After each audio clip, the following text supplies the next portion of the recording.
Police bust smuggling syndicate seizing $180 million worth of drugs.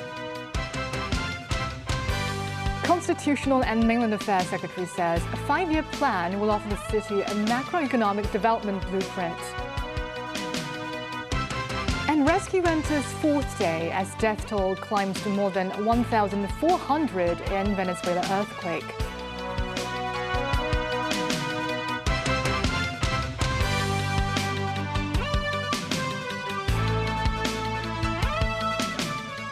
Good evening. Welcome to TVB News.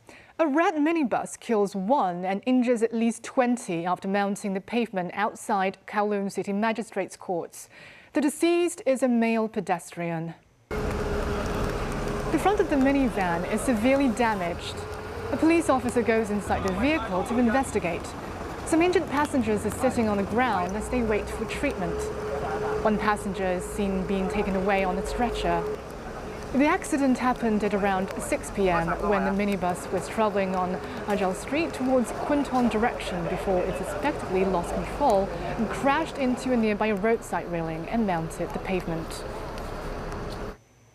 Police arrest 3 people on suspicion of drug trafficking after seizing 214 kilograms of alleged cocaine from a fishing boat in Aberdeen. The market value of the suspected drug is estimated to be $180 million, Mimosang reports. Police seized 241 kilograms of suspected block cocaine during an operation on Friday, also the International Day Against Drug Abuse and Illicit Trafficking. 2 men and 1 woman, aged between 46 and 51, were arrested. The police say the suspects are from a syndicate that specializes in using boats to smuggle drugs. The group will use boats at typhoon shelters to store drugs. With the assistance of intelligence analysis and CCTV footage, the force raided 2 boats at Aberdeen Typhoon Shelter. Authorities found the alleged cocaine blocks on 1 boat and caught 2 core members of the syndicate on another one. The members are said to have lived on a boat to act as lookout. The police also searched the unit of the syndicate's head in Aberdeen and seized jewelry, cash and designer bags worth more than $2 million. Authorities say the trio will be charged with a count of conspiring to traffic dangerous drug and trafficking dangerous drug. The case will be heard at Eastern Magistrates' Courts on Monday. Moments 9, TVB News. Secretary for Constitutional and Mainland Affairs Janice Sayer says Hong Kong's 5-year plan is designed to align with the country's national 15th 5-year plan. Sayer does not think the plan will impose restrictions on the next administration's policy making. Mimosang reports. The government has launched a 2-month public consultation to collect opinions for its first 5-year plan. Speaking on the TVB program, Secretary for Constitutional and Mainland Affairs Janice Sayer says authorities have received more than 900 replies over the past 2 weeks, adding that most opinions focus on housing and retirement issues. Asked what differences would lie between the plan and the annual policy address, as well as the budget, Sayer says the plan offers macroeconomic development direction for Hong Kong. Sayer says the policy address and the budget will carry a more important mission because authorities will need to formulate policy that will help achieve the targets set within the plan. While some people are concerned that introducing the plan in the last year of Chief Executive John Lee's administration will impose restrictions on his successor when it comes to their policy making, the Secretary notes the plan is designed to align with the country's national 15th 5-year plan. She says if the planning is going in the right direction, it should not require changes, even when a new administration takes office. Moments 9, TVB News. The death toll from the 2 devastating earthquakes that struck Venezuela on Wednesday has risen to 1,430, with more than 3,200 people injured and at least 68,000 still missing. This as hospitals in Caracas and neighboring La Guaira are overwhelmed with casualties as desperate families move from one facility to another in search of missing loved ones. Tracy Furness reports. The entrance of the morgue in Caracas. People looking for missing loved ones arrive at the morgue, where bodies recovered from the collapsed buildings were left outdoors in temperatures above 32 degrees Celsius. Yo estuve 5 horas. Electrician Ernesto Rojas said, "I was 5 hours under the rubble. He and his wife, talked for the first hour until she fell silent. She spoke to me no more. I got really desperate. I screamed so much. I think that was what saved me." An estimated 3.9 million children live in the areas affected by the two earthquakes that hit Venezuela on June 24th. UNICEF Executive Director Catherine Russell sent her condolences and added, "As the scale of the damage becomes clearer, children's safety, protection and well-being must remain at the centre of the response. Children are the most vulnerable when disasters strike." Pope Leo said he and the entire College of Cardinals are praying for Venezuela following the devastating earthquakes. He said, "We assure the victims, their families and all those suffering the consequences of this tragedy of our prayers. We also entrust to the Lord all those engaged in relief efforts and ask that the international community's solidarity with that beloved nation not waver." Venezuela's deadly 7.2 and 7.5 magnitude earthquakes happened on a fault similar to the San Andreas, and the risks aren't over yet, according to University of Southern California geophysicist Sylvian Barbot. He said earthquakes are natural phenomena that typically happen at the boundaries of Earth's tectonic plates. These plates, which make up the Earth's crust, are tens of miles thick and carry the oceans and continents. They are slow-moving, but not in a smooth, consistent way. Venezuela sits along the boundary between two of these plates, the South American plate and the Caribbean plate. As they slide past each other, these plates can stick, building up resistance before eventually having a catastrophic failure that generates an earthquake. Tracy Furness, TVB News. Also in Asia, a magnitude 6.1 earthquake struck parts of Pakistan and neighbouring Afghanistan on Saturday. At least 20 people were injured in the region.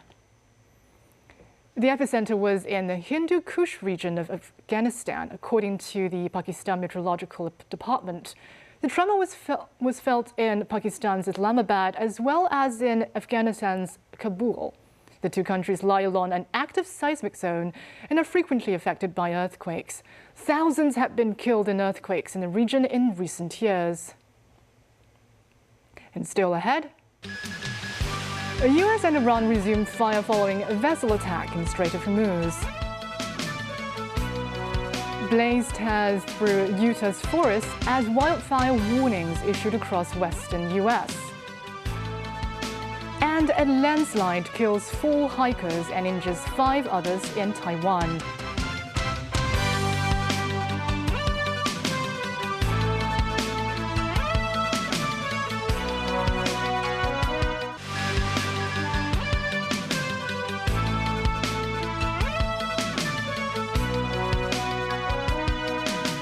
Welcome back. The US and Iran military are again exchanging fire in the Persian Gulf and accusing each other of breaching ceasefire, shortly after tit-for-tat strikes citing ship attack in the Strait of Hormuz. The crossfires come amid the tensions following a recently signed interim agreement and continued negotiations between the two sides. Meanwhile, Iran's foreign minister insists during a state visit to Iraq that Tehran must govern the strait alone and that any attempts to adopt new or separate arrangements will only lead to delays in its reopening. Sirens blare across Kuwait City early Sunday as both Kuwait and Bahrain say their territories are under missile and drone fire from Iran. Kuwait armed forces say they have intercepted 2 ballistic missiles with no casualties or material damage reported. Iran's paramilitary Revolutionary Guard Corps declares its naval and air forces targeted 8 key U.S. military infrastructures in the 2 Gulf nations. U.S. President Donald Trump takes to social media, announcing their forces have struck Iran's missile and drone storage locations and coastal radar sites for the nation's repeated violation of the interim ceasefire agreement. He warns of a point where the U.S. will no longer be reasonable and will be forced to militarily complete the job. A footage released by the U.S. Central Command shows the second day of strikes and bursts in and around the strait that are for Iran's drone attack on MT Kiku. The Panamanian-flagged vessel carrying crude oil was hit at sea Saturday morning when it was bound for the United Arab Emirates, according to ship tracking websites. A similar attack on merchant vessel Ever Lovely off the coast of Oman has triggered back-and-forth strikes between the U.S. and Iran The Joint Maritime Information Center, overseen by the U.S. Navy, says it will expand a route near Oman in the Strait of Hormuz, the narrow waterway where around 1/5 of global oil and gas supplies transits through, in a bid to allow for inbound and outbound traffic. Referring to the maritime arrangements, Iran's Foreign Minister Abbas Araghchi points out during talks with his Iraqi counterpart in Baghdad that the responsibility to bring back maritime traffic to pre-war levels in the Strait solely lies with Tehran. Pakistan's military is vowing to retaliate as security forces foil a brazen bomb and gunfire attack launched by militants in Karachi. The incident left at least 3 members of paramilitary Rangers force dead and 4 others injured, marking the city's first major terrorist attack since 2024. A loud explosion and gunfire were reported along a major road near several universities in the country's meteorological department on Saturday. Jamaat-ul-Ahrar, a breakaway faction of the Pakistani Taliban, which claims responsibility, says its members detonated an explosive at the entrance of the Rangers camp. According to local media, a militant rammed an explosives-laden vehicle and triggered an intense exchange of gunfire with security forces. 3 troops and more than 3 militants were reportedly killed in the crossfire and the ensuing shootout, reports say. It is the most significant attack in Karachi since a blast targeting a Chinese convoy in October 2024, which killed 2 Chinese nationals. Utah is in a state of emergency as a massive fire spreads through close to 30,000 hectares of tinder-dry forest. Hot, dry and windy conditions are expected to fuel the flames in the coming days. Little relief is on the horizon as forecasters say the weather could hamper efforts to catch up with the fast-moving cottonwood fire. Gloria Feng has more. Fires burn as thick smoke clouds hectares of arid woodlands. An orange glow casts over the mountains. Water being dropped as crews continue their efforts to contain the torrent of flames. Wildfire activity intensifies across the western United States as consecutive days of hot, dry, and windy weather fuel flames in Utah, Arizona, and elsewhere as new fires pop up across the region. The largest blaze, the Cottonwood Fire, has been burning in rugged terrain in southwest Utah, prompting a declaration of state of emergency and a ban on fireworks ahead of the 4th of July. It ballooned to more than 373 square kilometers after marching through canyons and mountainsides, destroying parts of a ski resort and other summer cabins along the way. Authorities in Beaver County say hundreds of firefighters have been arriving in the arid state to battle new starts and growing fires as temperatures and winds could work both ways to kindle or curb the flames. If there is a shift in wind direction, then that could be good or bad depending on what that shift looks like. If a shift goes the right way for us, it could push the fire back in on itself, and that would be great because there isn't much fuel left for it to kind of burn. But if it changes it and it decides to go a new direction, that could push it kind of in a direction away from some of our containment lines we've been working on the last couple days. This resident says he hasn't been able to visit his cabin since the fire broke, but expects it to have been engulfed in flames. Still, he is grateful for the firefighting efforts the state has put into motion. Well, yesterday I was a little concerned with winds and stuff. If it had changed directions, it could have came right back down across the face of the mountain here and got here. So it didn't. So we just thank everybody for the efforts they put forth in trying to control it. With extreme conditions persisting, power lines serving Beaver County and other areas have been shut off, and residents are put on notice as the fast-moving fire could trigger further evacuations. Utah's record low snowpack and its warmest winter on record set the stage for one of the largest fires the state has seen in years. Red flag warnings are also in effect for parts of California, Nevada, Arizona, New Mexico, and Colorado. Gloria Feng, TVB News. 4 people from a hiking group in Taiwan died after being struck by rocks in a landslide. A 16-person hiking group, while walking along the waterfall trail in Heping District, Taichung, was hit by a landslide Saturday. A large number of rocks tumbled down and several members did not escape in time and were hit. 4 people, including the tour leader, died and 1 other was injured. It is reported when the group set out, the local authorities had already issued a heavy rain advisory, but some team members said the weather looked fine in the morning and they continued with the trip. Authorities preliminarily believe days of heavy rain caused the landslide. There have been 2 fatal landslides on the same trail in the past 4 years, according to local media. The police recruitment day is held at the Kai Tak Sports Park for the very first time. On-site applications are accepted and various exhibition booths have also been set up to give visitors a closer look at police work. Kelly Law has more from the Kai Tak Stadium. This year's recruitment day comes with a number of special features. In the past, the event was held at the police college. The new venue of Kai Tak was selected to make it easier for candidates to attend. And for the first time, written tests and fitness assessments are being held side by side. This is the first time we have a recruitment day in the Kai Tak Stadium. First of all, the venue is very good. It is very professional, and also the staff, the recruitment staff, is very helpful and nice. They organize the event very accordingly and properly. To further streamline the process, the entire recruitment draft has gone fully digital. With just a mobile phone, candidates can check in, locate their exam venues, and keep track of their assessment progress every step of the way. In addition, those who performed exceptionally well in physical fitness tests were given the opportunity to compete against counter-terrorism police officers in an 8-event endurance challenge, with special prizes for the winners. We're really happy to see the amount of people showing up despite the unstable weather. The candidates today are in general very prepared, and they have obviously, most of them are very dressed and well versed of our selection process, and we're happy to see that. Total recruitment figures last financial year stood at 30,916 applications, with 7,910 for constables and 6,006 for probationary inspectors, making a 12% year-on-year increase. The recruitment target for this financial year is 102 probationary inspectors and 570 police constables. Kelly Law, TVB News. The Correctional Services Department acknowledges its shortcomings after an anti-drug AI short video was taken down because of online backlash.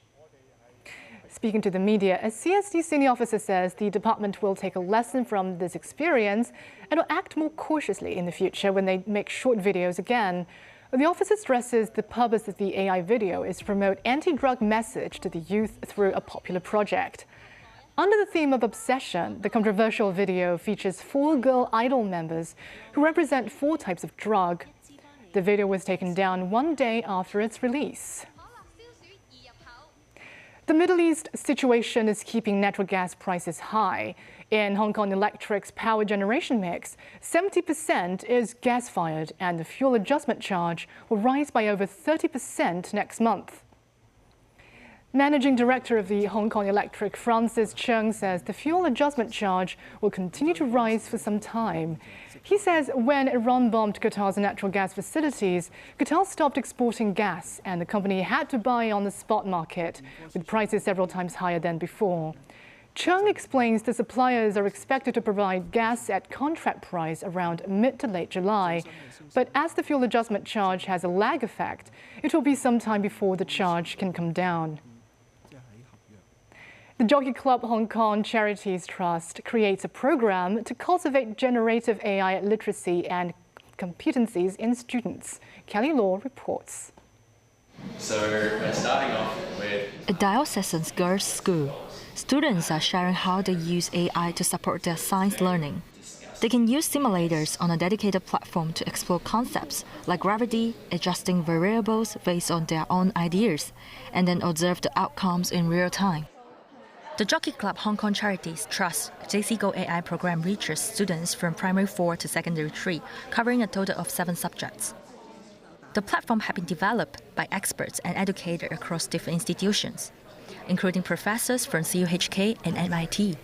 Simply because generative AI has become so common, we just want to make sure that this learning tool or teaching tool is part of what the students and teachers have to master right from the beginning. Tool that will enable or enhance learning to be more effective, But at the same time, we're not saying that we want to just chase after technologies. The dedicated platform will provide guidance to students when they are interacting with AI and allow students to generate questions at their own pace. It's allowing the students to take ownership of what they are doing, for them to test out their own ideas and theories with a partner that is very difficult to do in a classroom full of students, of 40 students at a time. So it makes it easier for the students to have a one-on-one interaction with something that, not to replace a teacher, but to help the students understand these concepts. So AI has definitely improved my learning and advanced it. I learn much quicker than I have before because AI is there to immediately answer any of my questions if I have any. I can keep asking AI until I understand. We aim to nurture the AI literacy, innovative thinking, creative thinking, collaboration, and communication abilities, as well as responsible use of AI and ethical use of AI technologies to ensure that the technologies will bring about social benefits. ZC Go AI program aims to collaborate with 300 schools, reaching an estimated 100,000 students. Kelly Law, TVB News. And that's the news. Thank you for watching.